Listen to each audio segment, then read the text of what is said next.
Hi hello ഇന്ന് Sunday breakfast ഉണ്ടാക്കുന്ന video ആണ്. അപ്പം നല്ല തലേ ദിവസം നമ്മൾ ലുലു പോയപ്പോൾ വാങ്ങിയ ബീഫ് രാവിലെ ഞാൻ കറി വെച്ചു. അതിനുശേഷം ഞാൻ ചിക്കൻ അടുപ്പിൽ വെച്ചിട്ടുണ്ട്. ചിക്കൻ കറി വയ്ക്കണം, കാരണം ഞാൻ ബീഫ് കഴിക്കാത്തതുകൊണ്ട് ഞാൻ എന്ത് ചെയ്തു, ചിക്കൻ കറി വയ്ക്കാമെന്ന് വിചാരിച്ചു. പിന്നെ നല്ല മുരിഞ്ഞ് വലിയ നല്ല മസാല ദോശ ഉണ്ടാക്കുന്ന പാനിലാണ് ഞാൻ ദോശ ഇട്ടെടുക്കുന്നത്.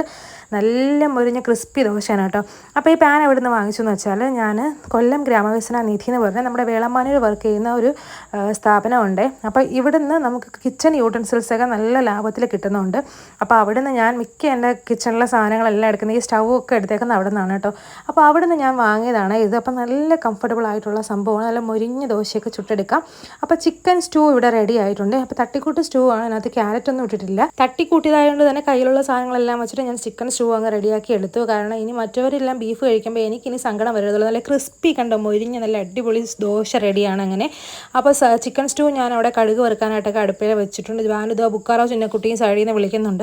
അപ്പോൾ സൺഡേ ഞങ്ങളെല്ലാവരും ഇവിടെ പൊതുവേ ബ്രേക്ക്ഫാസ്റ്റ് ഉണ്ടാക്കുമ്പോൾ ഇച്ചിരി ലേറ്റ് ആവും, കാരണം എണീക്കാൻ തന്നെ ലേറ്റ് ആവും.